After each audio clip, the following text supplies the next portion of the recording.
अस्सलाम वालेकुम। दिन भर की ताज़ा खबरों, तज्जियों और जायज़ों के साथ मैं हूँ जन्नत जमशेद और मैं हूँ ज़ीशान बशीर। नाज़रीन, जब कौम तमाशबीनों में घिर जाए, हुक्मरानों के गिर चापलूसों का हल्का हो, गुमाशतों का इख्तियार वसी और फैसलों की मसनद पर बैठे लोग बेतबार हों, तो बाजार सियासत में नज़रियात का व्यापार उरूज पाता है। झूठे बयानियों की मंडी सजती है, भूख बिकती है और बरहना तन की बोली लगती है। बेहिसी और बेहिजाबी का ये आलम हो तो महंगाई, बेअमनी, बेरोजगारी के सताए नंगे, भूखे और रोते तड़पते लोगों की फिक्र किसे सताती है। आजकल वतन अजीज का मंजरनामा भी कुछ ऐसा ही है। सबसे पहले बात करते हैं कि पाकिस्तान तहरीक इंसाफ के सदर और साबिक वजीर आला पंजाब परवेज इलाही को दोबारा से गिरफ्तार कर लिया गया है, जबकि इस्लामाबाद पुलिस ने चौधरी परवेज इलाही को केनाल रोड से गिरफ्तार किया है। इस्लामाबाद पुलिस परवेज इलाही को गिरफ्तार करके इस्लामाबाद के लिए रवाना हो चुकी है। कबल अजीज चौधरी परवेज इलाही को रिहा करने का हुक्म अदालत की जानिब से सादिर किया गया था। अदालत ने अपने तहरीरी हुक्म में कहा था कि परवेज इलाही को नैब या कोई अथॉरिटी या एजेंसी गिरफ्तार नहीं करेगी, जबकि परवेज इलाही को किसी भी कानून के तहत नजरबंद भी नहीं किया जाएगा। परवेज इलाही को 3 MPO के तहत नजरबंद कर दिया गया है। विफाकी दारुल हुकूमत की पुलिस उन्हें लेकर यहाँ से रवाना हो गई है। मुमकिन तौर पर उन्हें हेलीकॉप्टर के जरिए इस्लामाबाद ट्रांसफर किया जाएगा और उन्हें वहाँ पर नजरबंद किया जाएगा। अब देखना यह है कि जो परवेज इलाही की लीगल टीम है वो इस सिलसिले में क्या हिकमत अमली अपनाती है। आज सुबह जब नैब की जानिब से पेश किया गया लाहौर हाई कोर्ट में परवेज इलाही को, तो इस मौके पर लाहौर हाई कोर्ट के जज की जानिब से बरहमी का इजहार भी किया गया और ये कहा गया कि अगर पेश ना किया गया चौधरी परवेज इलाही को तो डीजी नैब के वारंट जारी किए जा सकते हैं। जिसके बाद परवेज इलाही को यहाँ पर लाया गया, अदालत की जानिब से समाअत हुई और बाकायदा तौर पर यह हुक्म जारी किया गया कि किसी भी किस्म की कोई गिरफ्तारी परवेज इलाही की नहीं होगी, लेकिन इसके बावजूद विफाकी दारुल हुकूमत पुलिस ने उन्हें गिरफ्तार कर लिया है। इसी बारे में बात करने के लिए हमारे साथ मौजूद हैं सीनियर एनालिस्ट अदनान आदिल साहब। अदनान साहब, बहुत शुक्रिया आपके वक्त का। परवेज इलाही आज ही रिहा हुए, अदालत के अहकामात हुए और आज एक बार फिर से इस्लामाबाद ने उन्हें हिरासत में ले लिया है। बताया गया है कि मेंटेनेंस ऑफ पब्लिक ऑर्डर के तहत अब उन्हें गिरफ्तार किया गया है। क्या कमेंट करेंगे इस पूरे मामले पर आप? तो ये अदालत के हुक्म की खिलाफ वर्जी है। बादिउल नजर में जब उन्हें कहा गया कि नैब या कोई भी इदारा एजेंसी जो है उन्हें गिरफ्तार या नजरबंद नहीं कर सकती, तो उसके बाद इस्लामाबाद पुलिस की तरफ से उन्हें नजरबंदी उनकी जो लाई गई है अमल में MPO के तहत, मेंटेनेंस ऑफ पब्लिक ऑर्डर यानी नक्शे अमन के तहत, वो बज़ाहिर तो अदालत आलिया यानी लाहौर हाई कोर्ट के हुक्म की खिलाफ वर्जी लगता है। अब इस पे मजीद कार्रवाई जाहिर है उनकी वकला की टीम इस्लामाबाद हाई कोर्ट से रुजू करेगी या लाहौर हाई कोर्ट में तौहीन अदालत की दरखास्त देगी, ये देखना पड़ेगा। यहाँ पर जुरिस्डिक्शन की बात हो रही है। कहा यह गया कि जो लाहौर हाई कोर्ट ने हुक्म जारी किया वो पंजाब की हुदूद तक था या दीगर एजेंसीज नैब हो गई, एंटी करप्शन हो गई, उन तक था, लेकिन इस्लामाबाद पुलिस पर ये अप्लाई नहीं होता। तो चूंकि उन्हें इस्लामाबाद पुलिस ने हिरासत में लिया है, इसलिए उन्हें गिरफ्तार करके वो यहाँ से ले गए हैं। ये तो कानूनी मुशगाफियां हैं। आप देखें कि ये इसका क्या नतीजा निकलता है। जाहिर है उनके वकला इस्लामाबाद हाई कोर्ट से रुजू करेंगे, लेकिन इसका सियासी पहलू ये है कि एक वो 75 साल के से ज्यादा उम्र के आदमी हैं, साबिक वजीर आला हैं, साबिक स्पीकर रह चुके हैं, उन्होंने कभी किसी एजिटेशन में हिस्सा नहीं लिया, तो उन पे नक्शे अमन क्या होगा, उनकी वजह से अमन क्या मुतासिर हो सकता है। एक शख्स जिसने कभी एजिटेशन की पॉलिटिक्स ही नहीं की, वो तो मुफाहमत की सियासत करते रहे हैं हमेशा और मरंज आदमी है। बल्कि जब नून लीग के लीडर जेलों में थे और वो स्पीकर थे तो वो उनके प्रोडक्शन ऑर्डर जारी करते रहते थे, उनको सहूलतें मुहैया करते रहते थे। जब परवेज मुशर्रफ के ज़माने में वो चीफ मिनिस्टर थे तब भी वो नून लीग के लीडरों के लिए काफ़ी सहूलतें हमजा शहबाज वगैरह के लिए मुहैया करते रहते थे। तो हत्ता कि अपने दुश्मनों से भी, जो मुखालफीन हैं, उनसे भी वो रवादारी का सलूक करते रहे हैं माजी में।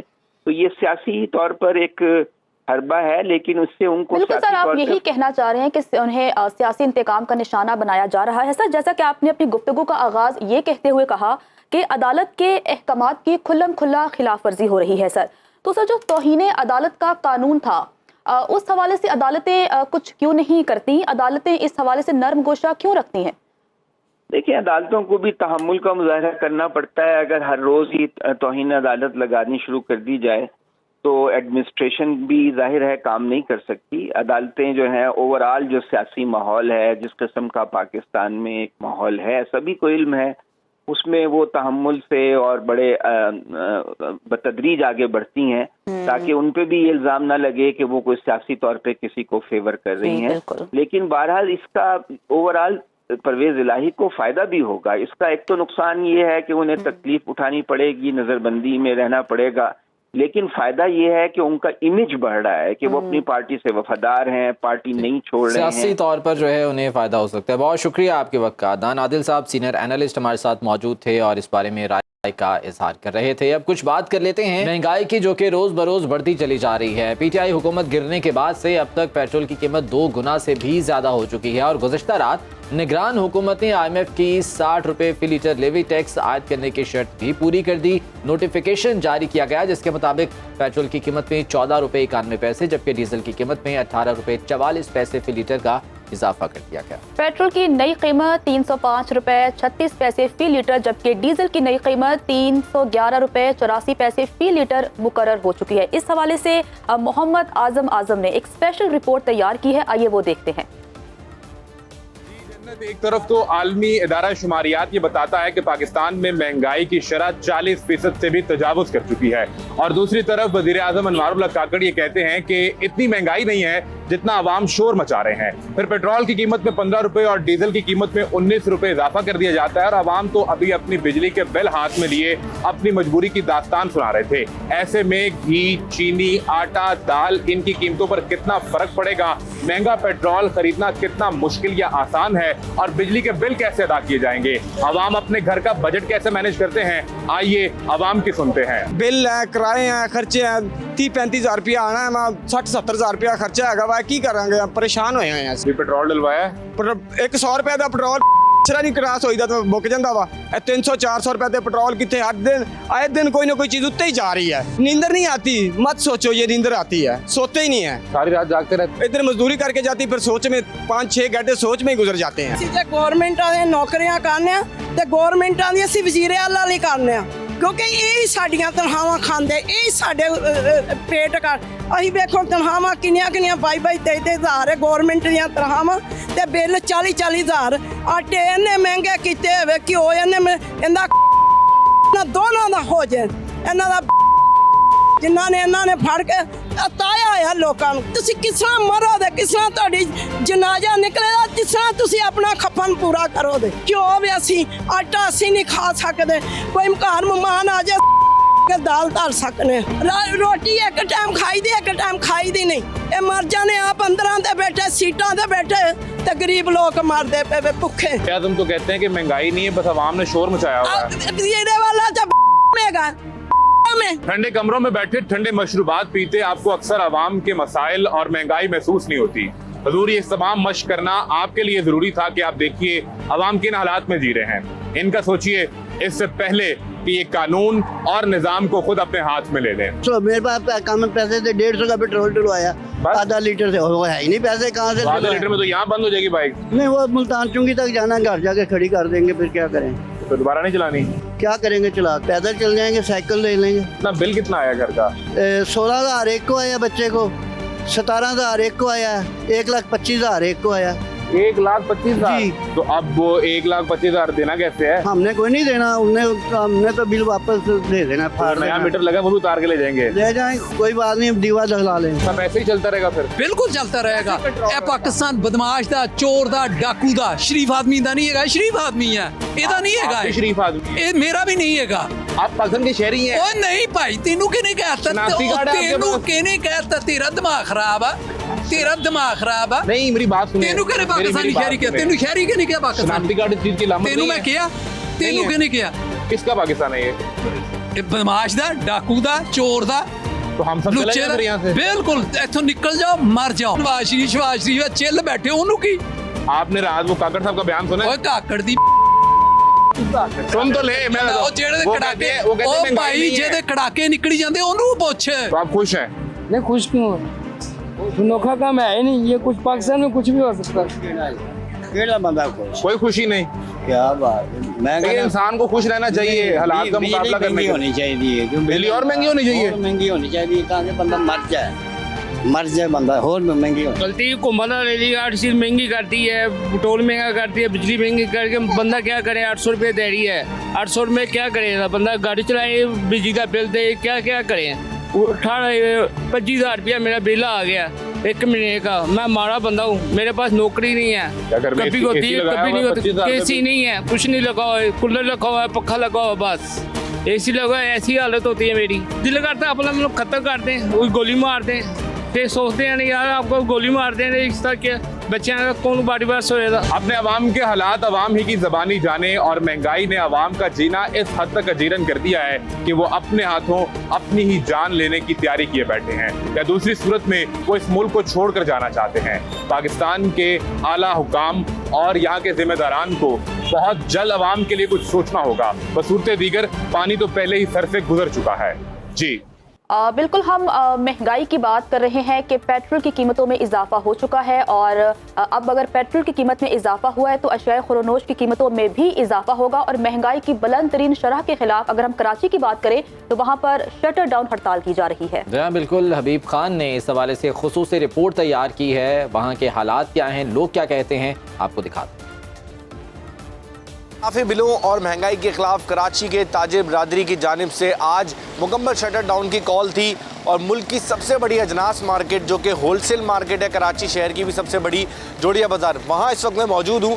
मुकम्मल तौर पर दुकानें यहाँ पर आज जो है वो बंद रखी गई हैं, और ये ऐलान किया गया था कि कराची की ताजिर बरादरी की जानिब से जो आज शटर डाउन की कॉल है उसमें तमाम तर ताजिर तंजीमों ने हिमायत की थी। शटर डाउन के बाद कराची की जो सबसे बड़ी अजनास मार्केट है वो तो बंद है, मजीद शहर की मार्केटों की क्या सूरत हाल है वो भी दिखाते हैं।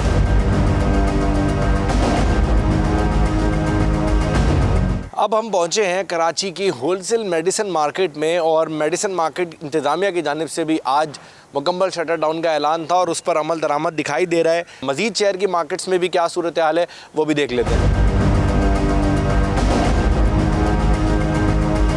अब हम पहुंचे हैं कराची की एक और मार्केट बोल्टन मार्केट में, और यहाँ पर भी मुकम्मल तौर पर हड़ताल की कॉल पर जो है वो अमल दरामद जारी है। कराची की ताजिर बरादरी आज जो है वो सरापा एहतजाज है, और उनकी जानिब से ये कॉल दी गई थी कि जो बिलों में इजाफा है ये किसी सूरत काबिल कबूल नहीं है। तमाम तर ताजरों ने यकजा होकर इस कॉल को जो है वो आज इस पे साथ हैं, और मुश्तरका तौर पर न सिर्फ ताजिर बल्कि कराची चैम्बर ऑफ कॉमर्स की जानिब से भी इस कॉल की जो है वो हिमायत की गई है, और आज कराची शहर की तमाम तर मार्केट जो है वो मुकम्मल तौर पर बंद है। जी हबीब खान हमें कराची से आगाह करे थे कि वहाँ पर क्या सूरत हाल है। महंगाई की इस लहर में तो फ़िलहाल कोई ब्रेक नहीं आ रहा। हम इस पर मज़ीद भी बात करेंगे एक ब्रेक के बाद, साथ रहिएगा। ब्रेक के बाद आपको वेलकम कहते हैं। हम महंगाई की बात कर रहे थे कि पेट्रोल ने ट्रिपल सेंचुरी मुकम्मल कर ली है, और जिसके बाद एक माह में दूसरी बार ट्रांसपोर्टर्स ने किरायों में इजाफा कर दिया है। जी हाँ, इसी बारे में तफसीलात जान लेते हैं। लाहौर से मोहम्मद लुकमान हमारे साथ मौजूद हैं। लुकमान बताएगा ट्रांसपोर्टर्स क्या कहते हैं इस बारे में। दिनों के अरसे में दूसरी मरतबा पेट्रोलियम मसनूआत की कीमतों में इजाफा हुआ है। यकीनन डीजल भी महंगा हुआ, और डीजल जो है सबसे ज़्यादा इस्तेमाल ट्रांसपोर्ट में होता है, और जब डीजल महंगा हुआ तो ट्रांसपोर्ट के किराए भी बढ़ेंगे। कितने किराए बढ़ रहे हैं, क्या इससे कितना इम्पैक्ट आएगा जो डीजल का, इस बारे में बात करते हैं। मेरे साथ एक ट्रांसपोर्ट कंपनी का मैनेजर मौजूद है, शहजाद अहमद, उनसे पूछते हैं। शहजाद साहब ये बताइए कि कितना इम्पैक्ट आएगा इस पर। अभी फ़िलहाल तो कंपनी ने हर स्टाफ के हिसाब से 50 रुपये यानी कि एक टिकट पे बढ़ाया है, तो आगे आने वाले दिनों में देखते हैं कि क्या असर पड़ता है। कि अगर तो इनके अखराजात पूरे होते हैं तो फिर तो इतना ही है, अगर नहीं अखराजात पूरे होते मजबूरन फिर कुछ और बढ़ाना पड़ेगा थोड़ा सा और। जितना डीजल की कीमत बढ़ चुकी है उसके बाद यकीनन ये सारे का सारा बोझ जो है वहाँ पे आना है, और इस सिलसिले में फाइनल फैसला जो है आज शाम तक जो है वो जितनी ट्रांसपोर्ट कंपनी हैं या जितनी एसोसिएशन है वो कर देंगी। जी लाहौर से हमें मोहम्मद लुकमान आगाह कर रहे थे कि ट्रांसपोर्टर्स की जानिब से भी किरायों में इजाफा किया जाना मुतवक्के है, लेकिन दूसरी जानिब पाकिस्तान रेलवे की बात करें तो उसके किरायों में इजाफा कर दिया गया है, और ये गुज़िश्ता चंद दिनों में दूसरी बार इजाफा किया गया है। बिल्कुल ऐसा ही है, और अगर हम फैसलाबाद की बात करें तो वहाँ पर भी सूरत हाल कुछ ऐसी ही है। सैयद ज़ुहैब बुखारी से बात करते हैं। ज़ुहैब बताइएगा कि फैसलाबाद में क्या सूरत हाल है, वहाँ की आवाम क्या कहते हैं। सैयद ज़ुहैब बुखारी से भी हम इस बारे में मज़ीद जानेंगे। अली हैदर फिलहाल हमारे साथ मौजूद हैं। अली हैदर बताइएगा इस बारे में। पाकिस्तान की जानिब से एक बार फिर से आम आवाम के ऊपर पेट्रोल बम जो है वो गिरा दिया गया है। पेट्रोलियम मसनूआत की कीमतों में इजाफा कर दिया गया है। डीजल की कीमत में 18 रुपये तक का, जबकि पेट्रोल की कीमत में 14 रुपये 91 पैसे का इजाफा किया है, जिससे शहरी जो हैं वो खासे परेशान हैं, जबकि ट्रांसपोर्टर जो हैं वो शहरियों से ज़्यादा परेशान हैं। हमारे साथ कुछ शहरी मौजूद हैं, उनसे बात करते हैं। क्या कहना चाहेंगे, ट्रांसपोर्टर की जानिब से पेट्रोलियम मसनूआत की कीमतों में इजाफे के बाद किराए में इजाफा किया गया है, क्या कहेंगे? ना ट्रांसफार्मर का गुनाह है, ना आम का कोई गुनाह है, सारा हुकूमत का है। जो पिछू तेल सस्ता हो जाएगा, गैस सस्ता हो जाएगा, वो तो हर चीज़ जी अपने लेवल पर आ जाएगी। जो पिछू ही महंगा आ रहा है ट्रांसपोर्ट की करन, उन्हें महंगी चीज़ ले तो महंगी देनी। जैसा कि आपने देखा कि शहरी जो हैं उनमें गम गुस्सा पाया जा रहा है। ट्रांसपोर्टर का कोई गुनाह नहीं है, जबकि हुकूमत का सारा जो है वो दोष है। हुकूमत को चाहिए कि पेट्रोलियम मसनूआत की कीमतों में कमी करे ताकि किरायों में कमी हो सके। जी, अवाम के मुतालबात तो हैं, लेकिन इन मुतालबात पर अमल दरामद किस तरह होगा और कैसे होगा ये ज़रूर देखना पड़ेगा। सलमान चौधरी उकाड़ा से हमारे साथ मौजूद हैं, उनसे वहाँ की सूरत हाल जानते हैं। सलमान, उकाड़ा के अवाम क्या कहते हैं इस बारे में? दूसरे बड़े शहरों की तरह उकाड़ा में आज पेट्रोलियम मसनूआत के इजाफे के बाद एक महंगाई का नया बम गिरा दिया गया, जिस पर अवामन नाज बेहद नाला नज़र आ रही है। और इस हवाले से जब हमारी शहरियों से बात हुई तो शहरियों को कहना है कि रोज़मर्रा ज़िंदगी में इस्तेमाल होने वाले सब्जियों के रेट, आलू, टमाटर, प्याज, इनके रेट बेहद बढ़ चुके हैं, जिसकी वजह से अवामन नास को महंगाई का सामना करना पड़ रहा है। अवामन नास का कहना है बिजली के रेट्स के बाद पेट्रोलियम मसनूआत की कीमतों में इजाफा ये इंतहाई जालमाना है, इसको फिलफौर वापस लिया जाए। वज़ीर आज़म पाकिस्तान इस अवाम पर रहम करें, अवाम को खुदकुशी करने पर मजबूर ना करें। जी, सलमान चौधरी उकाड़ा से हमें आगाह करे थे कि वहाँ पर क्या सूरत हाल है। पाकिस्तान में जब भी पेट्रोलियम मसनूआत की कीमतों में इजाफा होता है तो उसकी लॉजिक और तौजी ये दी जाती है कि चूँकि आलमी मंडी में तेल की कीमतों में इजाफा हुआ तो ये नागुज़ीर हो चुका है कि पाकिस्तान में भी पेट्रोलियम मसनूआत महंगी की जाएँ। लेकिन इस वक्त आलमी मंडी में क्या कीमतें हैं और उनके मुकाबले में पाकिस्तान में कितना इजाफा किया गया है, यकीनन ये एक बहुत बड़ा सवाल है। तो सबसे पहले इस हवाले से रिपोर्ट देखिए।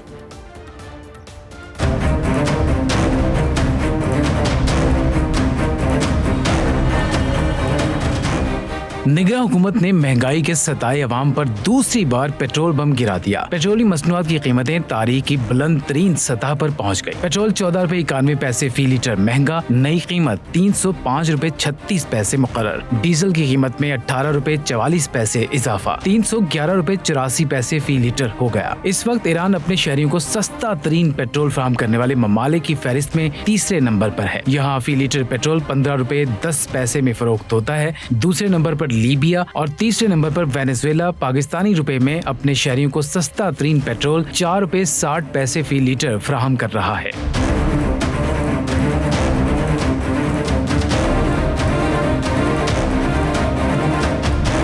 दुनिया भर में तेल की कीमतों में चीन का नंबर 70वां है, जो अपने शहरियों को 343 रुपए 40 पैसे फी लीटर पेट्रोल मुहैया करता है। पड़ोसी मुल्क भारत में फी लीटर पेट्रोल 259 रुपए 89 पैसे फी लीटर के साथ महंगे तरीन ममालिक में 99वें नंबर पर है। श्रीलंका में फी लीटर पेट्रोल की कीमत 398 रुपए के साथ 78वें नंबर पर है, जबकि बांग्लादेश में पेट्रोल की कीमत 347 रुपए फी लीटर है, जो दुनिया भर में पेट्रोल की कीमत में 103वें नंबर पर है। पाकिस्तान की बात करें तो पाकिस्तान महंगे पेट्रोल वाले ममालिक की फहरिस्त में 128वें नंबर पर है।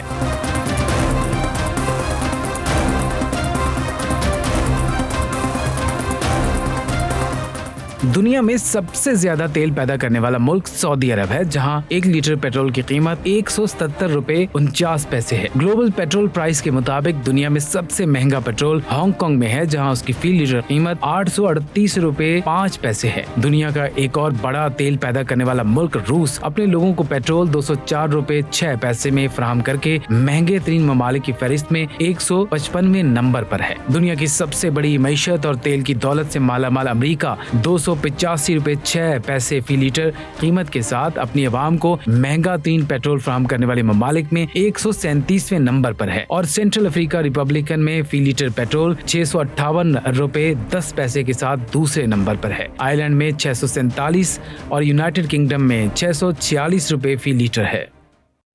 तो रिपोर्ट आपने मुलाहिजा की जिशान, अवाम ये भी सवाल करते हैं कि अगर रूस से या ईरान से तेल मंगवाया जाए तो क्या पेट्रोल की कीमत कम हो सकती है कि नहीं? तेल जो है वो मंगवाया भी गया था, गालिबन रूस से ये तेल आया था, लेकिन उसके बारे में ये कहा गया था कि क्योंकि वो खाम तेल है और रॉ फॉर्म में है, तो उसको जो है वो साफ़ करने के लिए या उसको पेट्रोलियम मसनूआत दीगर जो है उसमें से निकालने के लिए यकीनन वो रिफाइनरी चाहिए और वो रिफाइनरीज अवेलेबल नहीं है। लेकिन ये बहरहाल एक बहुत बड़ी बहस है कि ईरान और रूस से अगर तेल आता है तो वो किस तरह से कारामद हो सकता है, इस रिपोर्ट में आपने जाना। अगर हम आलमी मंडी की बात करें कि वहाँ पर पेट्रोलियम मसनूआत या खाम तेल की कीमत क्या है, तो $87.86 फी बैरल में आलमी मार्केट में इस वक्त खाम तेल दस्तियाब है और एक बैरल तेल की मिकदार इस लिहाज से 158.9 लीटर के बराबर है। एक बैरल तेल की मिकदार में 158.9 लीटर तेल जो है वो शामिल होता है। इसी तरह 55 अमरीकी सेंट $1 के बराबर है और 55 अमरीकी सेंट 153 पाकिस्तानी रुपए के बराबर है। जी हाँ बिल्कुल, और इस लिहाज से अगर देखा जाए तो खासा वाज़ेह फ़र्क है पाकिस्तान में जो पेट्रोलियम मसनूआत की कीमतें हैं उस हवाले से। लेकिन चूँकि लेवी टैक्स आयद किया गया है, इस पर तकरीबन 60 रुपए के करीब लेवी टैक्स आयद कर दिया गया है, जिसकी बिना पर पेट्रोलियम मसनूआत की कीमतों में बेतहाशा इजाफा हो गया है। और ये तमाम तर टैक्स उन मालियाती इकदामात के सिलसिले में आयद किए जा रहे हैं जो कि IMF की जानिब से प्रपोज किए गए हैं या दिए गए हैं, और ये तमाम तर IMF के इकदामात को मानते हुए जो टैक्स बढ़ाए गए हैं यकीनन अवाम के लिए बहुत ज़्यादा भारी साबित हो रहे हैं। बिल्कुल ऐसा ही है। यह वक्त हुआ है ब्रेक का। ब्रेक के बाद जब वापस आएंगे तो आपको बताएंगे कि फैसलाबाद में वासा मुलाजमीन माली बहरान का शिकार हैं। ब्रेक के बाद आपको वेलकम कहते हैं नाजरीन। फैसलाबाद में जो वासा मुलाजमीन हैं वो माली बहरान का शिकार है। 300 से ज़ायद डेली वेजेस वासा मुलाजमीन को नौकरी से निकाल दिया गया है। फैसलाबाद वासा में 500 से ज़ायद डेली वेजेस मुलाजमीन हैं और वासा ने इस हवाले से मुरासला जारी कर दिया है। यहाँ इस मुरासले में लिखा गया है कि डेली वेजेस मुलाजमीन को मजीद नहीं रखा जा सकता, जबकि इस वक्त भी वासा में 900 से ज़ायद सीटें खाली पड़ी हैं। ब्यूरो चीफ फैसलाबाद शहरोज इबाद मौजूद हैं, उनसे जान लेते हैं। शहरोज, वजूहात क्या सामने आई इसकी, और अब ये जो कहा जा रहा है कि 900 सीटें खाली पड़ी हैं, क्या इस पर नई भर्तियां करने का इरादा है वासा का? देखें, फिलहाल तो नई भर्तियां करने का इरादा नहीं है। अभी जो वासा की जानिब से नोटिफिकेशन जारी हुआ है उसमें जो डेली वेजेस मुलाजमीन है जिनकी तादाद 580 के करीब जो है वो उनको फारिग कर दिया गया है और नोटिफिकेशन बाकायदा तौर पर जारी हो गया और उसमें कहा गया है कि मजीद अब डेली वेजेस मुलाजमीन को नहीं रखा जाएगा। तो इस तरह इस नोटिफिकेशन से जितने भी अब इनके जो डेली वेजेस मुलाजमीन थे वो उनकी नौकरी ख़त्म होगी। और इस वक्त जो मुल्की मुआशी सूरत हाल है उस सूरत हाल में अगर देखा जाए तो ये यकीनन उनके लिए एक बहुत ही बुरी खबर है ये जो आज वासा की जानिब से आई है। और जैसा कि हमने अपने नाज़रीन को बताया कि वासा में 900 के करीब जो सीटें हैं वो पहले ही खाली हैं और ये अब से नहीं है, तकरीबन 10 से 12 साल हो गए हैं अभी तक इन सीटों पर पोस्टिंग नहीं हो सकी। मुतअद्दिद बार पंजाब हुकूमत को भी लिखा गया वासा की जानिब से, लेकिन ये जो परमानेंट सीटें हैं ये ही अभी तक जो है वो नहीं फिल हो सकी। तो इन्हीं की कमी को पूरा करने के लिए डेली वेजेस मुलाजमीन को रखा जाता है और कम तनख्वाह पर रखा जाता है, लेकिन अब इन डेली वेजेस मुलाजमीन को भी जो है फारिग कर दिया, तो इससे यकीनन जो काम पर जो है वो असर पड़ेगा। वासा का जो ठीक है, अब देखना ये है कि ये जो मुलाजमीन बरतरफ किए गए हैं इनकी जानिब से क्या लाहेमल इख्तियार किया जाता है। शहरोज इबाद, बहुत शुक्रिया इस बारे में तफसीलात रहेगा। और अब कुछ बात कर लेते हैं हम कराची सीव्यू की। समंदर किनारे यकीनन आप भी गई होंगी और वहाँ पर जाके लहरों से अटकेलियाँ करने का अपना ही मज़ा होता है, अपना मज़ा होता है, लेकिन जिशान हमें जो हिफाजती जो इंतजामात हैं वो भी करने चाहिए, क्योंकि एक वाकया कराची सीव्यू पर पेश आया है कि जो नौजवान है वो वहाँ पर गया और अपनी जीप भी समंदर में ले गया, जबकि तेज लहरों में समंदर में जीप फंस गई और जो जीप थी वो कोई बहरी जहाज या कश्ती नहीं थी। जीप को समंदर में ले जाना मना है, लेकिन साहिल समंदर पर मौजूद हिफाजती गार्ड के मना करने के बावजूद नौजवान ने समंदर में लहरों से अटकेलियां जारी रखी। नौजवान ने किसी की ना सुनी, आखिरकार जीप साहिल समंदर पर फंस गई, लेकिन अच्छी बात यह है कि तमाम अफराद को जिंदा बचा लिया गया है। हाँ बिल्कुल, हालांकि मना भी किया गया था इस नौजवान को, जो वहाँ पर लाइफ गार्ड्स मौजूद थे कि इस तरह की हरकत ना की जाए तो बेहतर है, लेकिन वो जीप को वहाँ पर लेकर गया और वो उसे भुगतना भी पड़ा। अक्सर इस तरह के वाक़यात देखने में आते हैं कि नौजवान वहाँ पर जाते हैं तो इस तरह की हरकतें करते हैं कि वो उनके लिए, अपने लिए या दूसरे लोगों के लिए वो नुकसान का बायस बनती हैं। शामिर खान कराची से मौजूद हैं, उनसे इस बारे में मज़ीद जान लेते हैं। शामिर, बताइएगा इस वाक़े के बारे में और क्या इस जीप को वहाँ से वापस निकाल लिया गया है? जी देखें, ये फ़हीम नामी है जिसका बताया जा रहा है कि नाज़माबाद का रिहायशी है और आज तो भी अपने अहल खाना के साथ CBU के मुकाम पे सैर व तफरी के लिए आया था। ताहम ये वो मुकाम है जहाँ पे अमूमन लोग पैदल ही जो है वो समंदर को एंजॉय करते हैं, लेकिन इसमें फ़हीम नामी शहरी ने जो है वो तमाम रुकावटें तोड़ी और उनको जो है ब्रेक करता हुआ साहिल समंदर तक किसी तरह अपनी गाड़ी जाने में कामयाब हुआ। यहाँ पहुँचने के बाद भी अमूमन लाइफ गार्ड जो है मोटरसाइकिल सवार और कार सवार अफराद को बारहा ये ताकीद करते हैं कि वो इस मुकाम से दूर रहें, क्योंकि यहाँ पे गीली मिट्टी होती है और यकीनी तौर पे समंदर जब पानी पीछे जैसी हटता है तो मिट्टी गीली होने के बायस गाड़ी पानी हम देखते हैं यही है कि मिट्टी में फंस जाती है और ऐसे ही सूरत हाल कुछ आज हुई। अच्छा शामिर, बताइएगा कि जिन अफराद को जिंदा बचा लिया गया है, अब चूंकि वो जिंदा बच चुके हैं लेकिन हिफाजती गार्ड के मना करने के बावजूद वो वहां पर गए, तो क्या उनके खिलाफ किसी किस्म की कोई कार्रवाई होगी? अब जी